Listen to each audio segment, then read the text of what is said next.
ஞானானந்தமயம் தேவம் நிர்மலஸ்படிகாகிருதிம் ஆதாரம் சர்வ வித்யானாம் ஹயக்ரீவம் பாஸ்மகே. நேயர்கள் அனைவருக்கும் அஸ்ட்ரோ கேஎஸ் ஐயங்காரின் பணிவான நமஸ்காரங்கள். குரு பெயர்ச்சி 11/5/2025 முதல் 26/5/2026 வரலாம். குரு பகவான் ரிஷபராசியில் மிருகசீரிஷம் 2ஆம் பாதத்திலிருந்து மிருகசீரிஷம் 3ஆம் பாதத்திற்கு 11/5/2026 அன்னைக்கு ஞாயிற்றுக்கிழமை சித்த யோகம் கொண்ட நாளில் சுவாதி நட்சத்திரம் இருக்கக்கூடிய சந்திரன் சுவாதி நட்சத்திரத்தில் இருக்கிற அன்னைக்கு மிருகசீரிஷம் 2லிருந்து மிருகசீரிஷம் 3ஆம் பாதத்திற்கு, அதாவது ரிஷப ராசியிலிருந்து மிதுன ராசிக்கு பெயர்ச்சியாளர். சரி, குரு பகவான் அப்படின்னு சொல்லும் பொழுது பார்த்தாலேயானால் குரு பார்க்க கோடி நன்மை அப்படின்னு சொல்லக்கூடியது.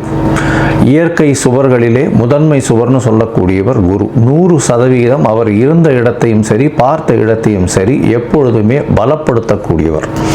பொதுவாகவே சில கிரகங்கள் பார்த்தா அந்த இடம் கெட்டு போகும்னு சொல்லுவார். ஆனால் இவர் பார்த்தா அந்த கிரகங்கள் சுபப்படும். அதனால் அதீத சுபர்னு சொல்லக்கூடியவர். அதனால் பார்த்தாலேயானால் குரு பார்க்க கோடி நன்மை அப்படின்னு சொல்லக்கூடியது. குரு அப்படின்னு சொல்லக்கூடியவரை பொன்னன் அப்படின்னு சொல்லுவாள்.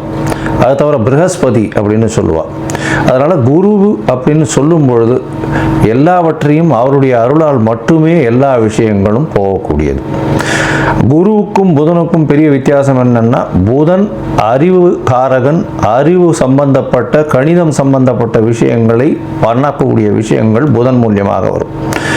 ஆனால் குருவின் அருள் இருந்தால் மட்டும்தான் அந்த உபயோகத்தை, அந்த படித்த வித்தையை உபயோகப்படுத்தக்கூடிய தன்மையை உபயோகப்படுத்தக்கூடிய நேரத்தில் உங்களுக்கு ஞாபகம் வரும். அதனால தான் குருவின் பார்வை எந்த காலகட்டத்திலும் உங்களுக்கு ஏற்றது. குருவின் ஆசீர்வாதங்கள் ரொம்பவும் முக்கியமானது அப்படின்னு சொல்லக்கூடியது. சரி, குருவை பற்றி சொல்லும் பொழுது பார்த்தாலேனால் அவர் பொன்னன்னு சொல்லுவோம். அதை தவிர அவர் ப்ரஹஸ்பதினு சொல்லுவோம், தேவகுருன்னு சொல்லுவோம். இருக்கும் கிரகங்கள் 9 கிரகங்கள். அந்த 9 கிரகங்களில் 7 கிரகங்களை சொல்லுவோம், 2 கிரகங்கள், அதாவது ராகு கேத்துன்றது ஒரே உடலில் 2 தலையும் வாலாகவும் இருக்கிறதுனால அது சாயா கிரகங்கள். ஒரு இதுதான், அதாவது நிழல் அப்படின்னு சொல்லக்கூடியது. இந்த 7 கிரகங்களிலும் சூரியன் சந்திரனை விட்டால்னா 5 கிரகம் தான். அந்த 5 கிரகங்கள்லையும் மிகவும் முதன்மையான மிகவும் பெரிய இருக்கக்கூடிய கிரகமானது நம்மளுக்கு கிட்டத்தட்ட கொஞ்சம் அருகாமையில் இருக்கக்கூடிய கிரகம். அவருடைய பிரதிபலிப்பினால் நமக்கு 2.5 மடங்கு சுப பலன்கள், சூரியனுடைய ஒளி சக்தி நம்மளுக்கு வரும். அதனால் அதீத சுபம் கொடுக்கக்கூடியவர் குரு பகவான் என்று சொல்லக்கூடியது. சரி, இப்போ குருவின் பார்வை அப்படின்னு பார்த்தாலும் பொதுவாகவே எல்லா கிரகங்களும் 7ஆம் பார்வை அப்படின்றது சம சப்தம 180 டிகிரி பார்வைகளை பார்க்கும். ஆனால் குருவிற்கு விசேஷ பார்வை அப்படின்னு சொல்லக்கூடியது 5ஆம் பார்வையும் 9ஆம் பார்வையும் உண்டு. அதாவது அவர் இருக்கும் இடத்திலிருந்து 5ஆம் இடத்தையும் சுபப்படுத்துவார், 9ஆம் இடத்தையும் சுபப்படுத்துவார். மேலும் பார்த்தேனால் இந்த குரு பகவானுக்கு காலபுருஷ தத்துவத்தில் 9வது ராசியும் 12வது ராசியும் கொடுக்கப்பட்டிருக்கு. இதில் என்ன விசேஷம் அப்படின்னா, பாக்யஸ்தானத்தின் அதிபதினு சொல்லக்கூடியவர் குரு. அதாவது உங்களுக்கு ஒரு நல்ல விஷயம், எந்த ஒரு விஷயத்திலும் தடங்கள் இல்லாமல் பாக்கியங்கள் கிட்டணும் அப்படின்னா, செல்வங்களாக இருக்கட்டும், படிப்பனாக இருக்கட்டும், எந்த ஒரு விஷயம், நல்ல மனைவி இல்லாள், அது தவிர நல்ல இல்லம், அது தவிர குழந்தை பிராப்தி, எல்லா விஷயத்துக்குமே பாக்கியம் கிடைச்சிருக்குன்னு சொல்லணும்னாலே அதுக்கு குரு உங்களுடைய ஜாதகத்தில் நல்ல வலுப்பெற்று லக்னத்திற்கு இருக்கணும். அந்த மாதிரியான ஒரு விஷயம் இருந்ததே ஆனால் உங்களுக்கு பெரிய ஏற்றம் கொடுப்பார். குருவை பொறுத்தவரையிலும் பார்த்தேனால் 12ஆம் இடத்தையும் அவருடைய காலபுருஷ தத்துவத்தின் 12ஆம் இடமான மீனமும் குரு பகவானுக்கு உண்டானது.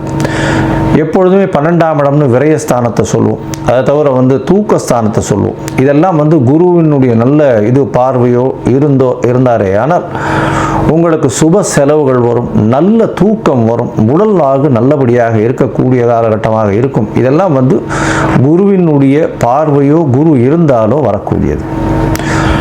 சரி, குரு பகவானை பொறுத்தவரையிலும் பார்த்தாலேயானால் அவருக்கு குரு அணி அப்படின்னு சொல்லக்கூடியது சூரியன், சந்திரன், செவ்வாய் மற்றும் குரு, இவர்கள் 4 பேர் ஒரு அணியாகவும், இவர்கள் அருள் அணி அப்படின்னு சொல்லக்கூடியதாகவும், பொருள் அணின்னு சொல்லக்கூடியவர் சுக்கிரனுடைய அணியாக, சுக்கிரன், புதன், சனி மற்றும் ராகு கேது இவர்கள் 5 பேரும் ஒரு அணியாகவும் இருக்கக்கூடியது. அதனால் குரு அதீத சுபத்துவர் 100% சுபத்துவர் குரு. அதற்கு அடுத்து சற்று கம்மியாக, அதாவது 80%, 75%ன்னு சொல்லக்கூடிய அளவுக்கு சுக்கிரன் சிறந்தவர். அதே போல் பார்த்தாலேனால் அதீத சுபத்துவம் கொண்டவர் வந்து பௌர்ணமி சந்திரனும் தனித்த புதனும் சொல்லுவாள். மிச்சவா எல்லாருமே வந்து பாவர்கள்னு சொல்லக்கூடியது. சந்திரன் வந்து பௌர்ணமி சந்திரன், அதாவது வளர்பிறை சந்திரனோ பௌர்ணமி சந்திரனோ சுபராக கொள்ளக்கூடியது. அதுவும் வந்து அமாவாசையிலிருந்து வளர்பிறைன்னு பார்த்தோம்னா ஒரு 6 நாள் 7 நாளைக்கு பார்த்தோம்னா உங்களுக்கு வெளிச்சம் இருக்கிறதுக்கு வாய்ப்பு இல்லை. அதனால் அந்த காலகட்டத்தில் சந்திரனை எடுத்துக்க மாட்டான். சரி, இப்போ குருவை பற்றி பார்க்கும்பொழுது குருவினுடைய ஸ்தலங்கள் எல்லாருக்கும் தெரியும். குருவினுடைய காரகத்துவம்னு சொல்லக்கூடியது வந்து பணம் வரணும் அப்படின்னா குரு நல்லபடியாக இருக்கணும். குரு நல்ல இடத்துல இருந்து உங்களுடைய ராசியோ லக்னத்தையோ பார்த்தாரு ஏனால் 2வது ஸ்தானத்தை பார்த்து 11வது ஸ்தானத்தை பார்த்தாரு ஏனால் பணத்திற்கு பஞ்சம் இருக்காது. பொதுவாகவே குருவை நம்ம வந்து தனகாரகன் அப்படின்னு சொல்லுவோம். ஜோதிட சாஸ்திரத்தில் தனகாரகன்.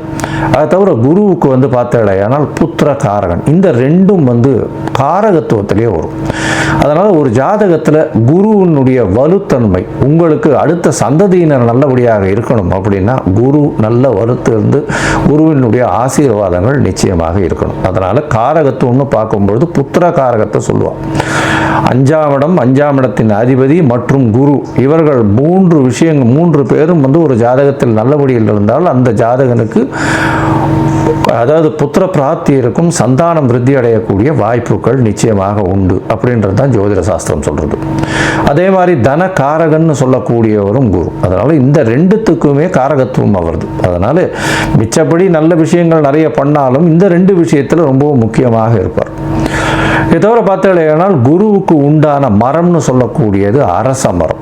அரச மரத்தை குருவுக்கு உண்டான மரம். ஏன்னா அரச மரத்தில் பார்த்தாங்கன்னா ஒரு பகுதி வந்து விஷ்ணுவும் ஒரு பகுதி வந்து சிவனாகவும் சொல்கிறா, வேறு பகுதி வந்து பிரம்மாவாகவும் சொல்கிறா. அதனால் அரச மரத்தின் முழுவுமே மும்மூர்த்திகள் இருக்கிறதாகவும் அது குருவினுடைய ஆளுமையில் இருக்கிறதாகவும் சொல்லக்கூடியது. எல்லோருக்குமே சுவராக இருக்கக்கூடியவர் குரு. அதுதான் ரொம்ப பெரிய விசேஷம். யாருக்குமே தீங்கு செய்ய மாட்டார். ஒரு நல்லது பண்ணுவார், இல்லைன்னா பண்ணாமல் இருப்பார். தீங்குன்றது பண்ண மாட்டார். மேலும் பார்த்தீங்களேனால் குருவுக்கு உண்டான மலர்ன்றது சொல்லக்கூடியது முல்லை மலரை சொல்கிறார். அதை தவிர குருவுக்கு உண்டானது சந்தன மரத்தை சொல்லுவான்.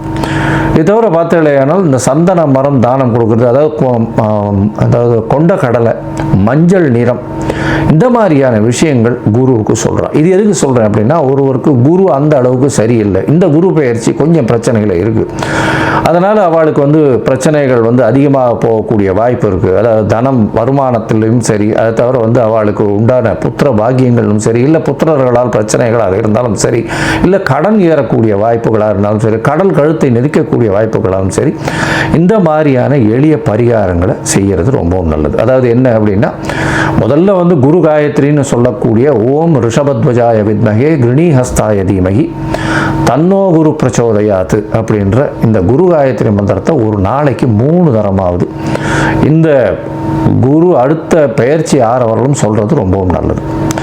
அது தவிர குரு பகவானுக்கு உண்டான எளிய பரிகாரம்னு சொல்லக்கூடியது இந்த கொண்டக்கடலை வெள்ளை கலர் கொண்டக்கடலையை வந்து சுண்டல் பண்ணி இது பண்ணுறது. அது தவிர முல்லைப்பூ சாத்துறது குரு பகவானுக்கு, இல்லை தட்சிணாமூர்த்திக்கு. அது தவிர வந்து மஞ்சள் கலர் வஸ்திரம் தானமாக கொடுக்கறது. படிக்கக்கூடிய இடங்கள் அதில் வந்து அதாவது பாடசாலைகள் இதுக்கெல்லாம் வந்து படிக்கிறதுக்குன்னு உங்களால் முடிஞ்ச விஷயத்தை தானமாக கொடுக்கறது. நெய் போட்ட ஸ்வீட்டு அது வந்து வாங்கி தானமாக கொடுக்கறது. அதாவது கோவிலில் வந்து நெய் போட்ட ஸ்வீட், அதாவது சக்கரை பொங்கல்னு வச்சுக்கலாம். அந்த மாதிரியான விஷயங்கள் கொடுக்கறதன் மூலியமாக குருவுக்கு உண்டான பிரீத்தி. சரி, இது எப்போ பண்ணலாம்? குருவுக்கு உண்டான பிரீத்தின்னு சொல்லக்கூடியது எப்போவுமே குருவின் நாளான அதாவது வியாழக்கிழமை அன்னைக்கு பண்ணணும். அதை தவிர பார்த்தாலேயானால் இந்த காயத்ரி மந்திரத்தை எப்போ சொல்லணும்? வியாழக்கிழமை கார்த்தால முதல் மணி நேரம், அதாவது ஹோரைன்னு சொல்லுவோம். அதாவது சூரியன் உதித்த முதல் மணி நேரத்தை ஹோரை அப்படின்னு சொல்லக்கூடியது. இந்த ஹோரையில் முதல் மணி நேர ஹோரை, அதாவது உங்களோட ஊரில் சூரிய உதயம் வந்து 7 மணி இருக்கலாம், இல்லை 6 மணி இருக்கலாம், இல்லை 5 மணி இருக்கலாம். எந்த மாதிரியான இதுவாக இருந்தாலும் சூரிய உதயத்தின் முதல் மணி நேரம் வியாழக்கிழமை அன்னைக்கு இந்த இது காயத்ரி மந்திரத்தை 3 முறை சொல்கிற இல்லையானால் உங்களுக்கு வரக்கூடிய வர வேண்டிய எந்த பிரச்சனைகளிலிருந்தும் நிச்சயமாக தவிர்க்கப்படும். சரி, இப்போ குரு பயிற்சி இந்த மேஷம் முதல் மீனம் வரை எப்படி இருக்கு அப்படின்றத ஒன்றா பார்க்கலாம். அதற்கு முன்னாடி என்னுடைய மொபைல் நம்பர் போயின்னு இருக்கும், இங்கே அதாவது மேலே இருக்கும். உங்களுக்கு அஸ்ட்ராலாஜிக்கல் கன்சல்ட் தேவைப்பட்டதுன்னா நீங்கள் எனக்கு காண்டாக்ட் பண்ணுங்க. உங்களுடைய date, time, place of birth, உங்களுடைய பெயர், தாய் தகப்பனார் பெயர் வரலாம் அனுப்பிச்சு வைங்க. நான் உங்களுடைய ஜாதகத்தை போட்டு சந்தி இருக்கான்னு பார்க்குறேன். சந்தின்றது பார்த்தாலேயானால் மிருகசீரிஷம் 2ஆம் பாதம் நினச்சின்னு இருப்பா, 3ஆம் பாதத்தில் இருக்கும், ராசியே மாறிடும். இது நட்சத்திர சந்தி, நட்சத்திர பாத சந்தின்னு சொல்லுவோம். அதே மாதிரி லக்னத்தையும் பார்த்தோன்னா அதே மாதிரி லக்னத்தில் பார்த்தாலேயானால் விசாக நட்சத்திரம் நினச்சின்னு இருப்பா, விசாக நட்சத்திரம் துலா ராசி நினச்சின்னு இருப்பா, விசாக நட்சத்திரம் விருச்சிக ராசியில் இருப்பா. அதனால் சந்தி முதல்ல பார்க்கணும். அதே மாதிரி நட்சத்திரங்கள் எந்த நட்சத்திர பாதத்தில் நிற்கிறா அப்படின்றத முதல்ல தெரிஞ்சுட்டு உங்களுக்கு நடக்கக்கூடிய தசாபுக்தி, அந்தரம், சூக்ஷ்மம் இதெல்லாம் எப்படி இருக்குன்றதையும் பார்த்துட்டு இப்போ நடக்கக்கூடிய மாறுதல்கள் என்ன ஒரு மாற்றத்தை ஏற்படுத்த போகிறதுன்றதையும் பார்த்து உங்களுக்கு உண்டான பலன்களை நான் சொல்கிறேன். அதற்கு உண்டான கட்டணத்தையும் போடுறேன். அதை அனுப்புங்க. அனுப்பிச்சதுக்கப்புறம் உங்களுக்கு அப்பாயின்மெண்ட் தரேன். இப்போது மேஷம் முதல் மீனம் வரை குரு பெயர்ச்சி 2025 11/5/2025 முதல் 26/5/2026 வரை பார்க்கலாம். மிதுன ராசிக்காரர்கள் புனர்பூசம், மிருகசீரிஷம், திருவாதிரை இந்த 3 நட்சத்திரம் 9 பாதங்கள் கொண்ட ராசி. இந்த ராசியின் அதிபதினு சொல்லக்கூடியவர் புதன், மாத கிரகத்தில் ஒன்று. இப்போ பார்த்தாலேயானால் குரு பகவானின் பெயர்ச்சி எந்த அளவு இருக்குது அப்படின்றது இந்த மிதுன ராசிக்காரர்களுக்கு பார்க்கலாம். கிட்டத்தட்ட ஒரு 7-8 வருஷமாகவே இந்த மிதுன ராசிக்காரர்கள் படாத பாடுபட்டுருக்கா. ஏன்னா சனி பகவான் அஷ்டமத்தில் இருந்து அவர் அஷ்டமத்தை முட்டுட்டு 9ஆம் இடத்துக்கு போய் திருப்பி வக்கரகரி அடைஞ்சு பெரிய பிரச்சனைகளில் போயின்னு இருக்கு. இப்போ தான் கொஞ்சம் கொஞ்சமாக ரெக்கவர் ஆகிட்டு வர்றார். இதுக்குள்ளே பார்த்தாலேயானால் உங்களுக்கு 4ஆம் இடத்துல கேது இருந்து இப்போ ராகு கேது பெயர்ச்சிக்கு அப்புறம் பெரிய மாற்றம் உங்களுடைய வாழ்வில் கொஞ்சம் கொஞ்சமாக மலர ஆரம்பிச்சிருக்கு. அதாவது you can see a light in the tunnelனு சொல்லுவாள். அந்த மாதிரி ஒரு வெளிச்சம், ஒரு இருண்ட குகைக்குள்ளே உங்களுக்கு வெளிச்சம் தெரிய ஆரம்பிச்சிருக்கு. கொஞ்சம் கொஞ்சமாக இந்த குரு பெயர்ச்சி உங்களுக்கு பெரிய ஏற்றத்தை கொடுக்க போகிறது. சரி, குரு பகவான் உங்களுடைய ராசிக்கே வரார், உங்களுடைய ராசியிலே இருக்கிறார். என்ன சார் இது, குரு உங்களுடைய ராசியிலே இருக்காருன்னா மென்டல் ஸ்ட்ரெஸ்ஸை ஏற்படுத்த மாட்டாரா, மன அழுத்தம் வராதா, உடல் நலத்தில் பின்னடைவு வராதா அப்படின்னா கவலைப்பட தேவையில்லை. ஏன் சொல்கிறேன்னா பணத்தை கொட்டக்கூடிய காலகட்டமாக அமைப்போகிறது. எல்லா விதமான விஷயங்களிலும் வெற்றி கிடைக்கக்கூடிய வாய்ப்பு. ஏன்னா குரு இருக்கும் இடத்தையும் சுபப்படுத்துவார், பார்க்கும் இடத்தையும் சுபப்படுத்துவார். உங்களுடைய ராசியில் இருக்கிறதுனால உடல் நிலையில் நல்ல ஒரு ஏற்றம், தீர்க்கமான சிந்தனைகள் இருக்கக்கூடிய காலகட்டம். எடுத்த காரியங்களில் ஜெயம் நிச்சயமாக வரக்கூடிய வாய்ப்புகள் உண்டு. உங்களுடைய ராசியில் இருந்து உங்களுடைய ராசிக்கு 5ஆம் இடம், 7ஆம் இடம், 9ஆம் இடம்னு 3 இடத்தையும் குரு பார்க்குறார். இதன் மூலியமாக பார்த்தாலேயானால் 5ஆம் இடம்னு சொல்லக்கூடியது உங்களுடைய புகழ், அந்தஸ்து, கௌரவம், பதவி, பூர்வ புண்ணியம், அதை தவிர புத்திர பாக்கியம், இது எல்லாத்தையும் சொல்லக்கூடியது. இந்த காலகட்டத்தில் அதாவது 11/5/2025 26/5/2026 வரலாம் உண்டான காலகட்டத்தில் குழந்தை பிராப்திக்கு பார்த்து கொண்டிருக்கக்கூடிய எந்த ஒரு மிதுன ராசிக்காரர்களாக இருந்தால், திருமணமாய் ரொம்ப நாள் ஆகிப்போச்சு, இதுவரையும் குழந்தை பாக்கியமே இல்லை, 4 வருஷம் 5 வருஷம் ஆயிடுத்து, 10 வருஷம் ஆயிடுத்து, அந்த மாதிரியான விஷயங்கள் இருந்ததே ஆனால் நீங்கள் அவசியமாக இந்த வருஷத்தில் உங்களுக்கு குழந்தை பிராப்தி ஏற்படக்கூடிய பாக்கியத்தை கொடுக்க போகிறார். குழந்தை பிராப்தி நிச்சயமாக உண்டு, கவலைப்பட தேவையில்லை. இந்த வருஷம் இந்த இது முடியும் பொழுது 26ஆம் ஆண்டு பிறக்கும் பொழுதே உங்கள் கையில் குழந்தை இருக்கக்கூடிய வாய்ப்புகள் நிச்சயமாக உண்டு.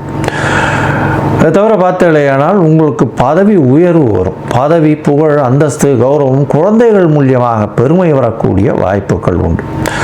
அதுவும் இந்த மிதுன ராசிக்காரர்கள் கலைத்துறையில் இருக்கிறவா, அதாவது பாட்டு பாடக்கூடியவர்கள், இன்ஸ்ட்ருமெண்டல் மியூசிக், அது தவிர பார்த்தாலேயானால் ஐடி ப்ரொஃபஷனல், கம்யூனிகேஷன் துறையில் இருக்கிறவா, எலக்ட்ரிக்கல், எலக்ட்ரானிக், கம்யூனிகேஷன் வாம், இந்த மாதிரியான விஷயங்கள், கணித துறையில் இருக்கிறவா, வியாபாரங்கள், பேப்பர், புத்தகம், நோட்டு எழுதுறது, கவிஞர்கள், கலைஞர்கள், இவாளுக்கெல்லாம் பெரிய ஏற்றத்தை கொடுக்க போகிறார். ஆர்ட் டைரக்டர்ஸ், இவாளுக்கு பெரிய ஏற்றம் கிடைக்கக்கூடிய காலகட்டமாக அமைய போகிறது.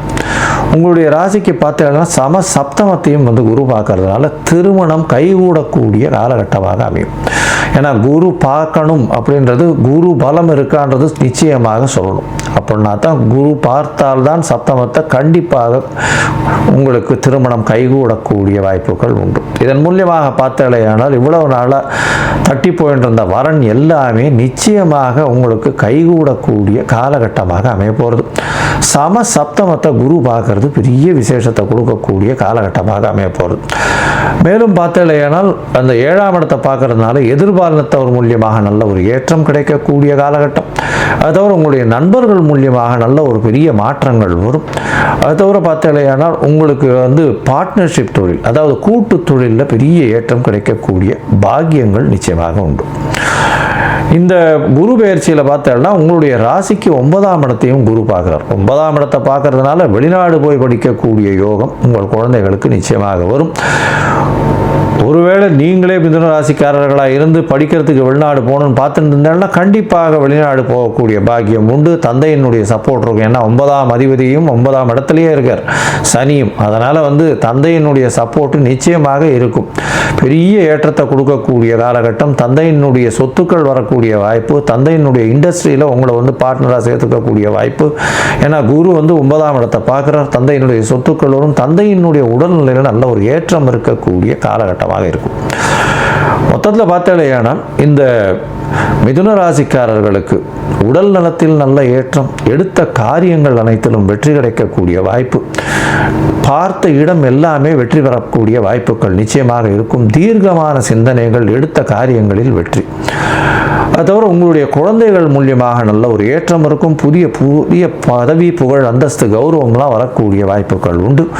குழந்தை பிராப்திக்கு பார்த்து கொண்டிருக்கக்கூடிய தம்பதியினர் கண்டிப்பாக குழந்தை பிராப்தி ஏற்படும். ரொம்ப நாளாக குழந்தை இல்லாதவர்களுக்கு இப்போ குழந்தை பிராப்தி ஏற்படக்கூடிய வாய்ப்புகள் நிச்சயமாக உண்டு. கவலைப்பட தேவையில்லை.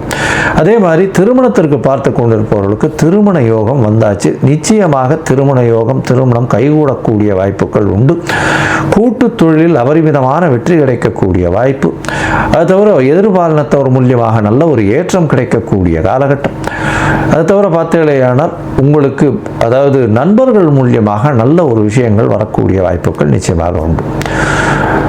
மேலும் 9ஆம் இடத்தை வந்து குரு பார்க்கறதுனால தந்தையின் மூலியமாக அபரிமிதமான ஏற்றம் கிடைக்கும். தந்தையின் செல்வங்கள் வரக்கூடிய வாய்ப்புகள் உண்டு. தந்தையினுடைய வியாபாரத்தில் பங்கு கொள்ளக்கூடிய வாய்ப்புகள் நிச்சயமாக உண்டு. வெளிநாட்டில் போய் படிக்கக்கூடிய பாக்கியங்களும் நிச்சயமாக உண்டு. அதாவது போஸ்ட் கிராஜுவேஷன் படிக்கணும்னு நினச்சிட்டு இருக்க வாழ்க்கைலாம் நிச்சயம் ஒரு மாற்றங்கள் ஏற்படக்கூடிய வாய்ப்புகள் இந்த காலகட்டத்தில் நிச்சயமாக இருக்கும். மொத்தத்தில் இந்த குரு பயிற்சி பெரிய ஏற்றத்தை கொடுக்கறது. 90% மேலே உங்களுக்கு ஒரு பெரிய ஏற்றம் கிடைக்கும். உங்களுடைய தசாபுக்தி அந்தரம் சூக்ஷ்மம் ஒருவேளை சரியில்லை அப்படின்னா நீங்கள் வந்து கண்டிப்பாக தூத்துக்குடி மாவட்டத்தில் இருக்கக்கூடிய ஆழ்வார் திருநகரி அந்த ஸ்தலத்துக்கு போயிட்டு வாங்க. அதாவது ஆழ்வார் திருநகரி போயிட்டு வர்றதன் மூலியமாக உங்களுக்கு ஆதிநாதன் அப்படின்னு சொல்லக்கூடிய பெருமாளங்க, அவர் வந்து குருவினுடைய அம்சம் அப்படின்னு சொல்லுவாள். அதனால் கிரகம் குரு கிரகத்துக்கு பண்ண வேண்டியது எல்லாமே அங்கே வந்து பண்ணுவோம். அதனால் ஆதிநாராயண பெருமாள் ஆழ்வார் திருநகரி போயிட்டு வர்றதன் மூலியமாகவும் வியாழக்கிழமை ஒரு தடவையாவது துளசி மாலை போட்டு பெருமாளை சேவிச்சுட்டு வர்றதுனாலையும் உங்களுக்கு ஒரு நல்ல ஏற்றம் கிடைக்கும். அதை தவிர ஆஞ்சநேயருக்கு வியாழக்கிழமை துளசி மாலை போட்டுட்டே வாங்கும்.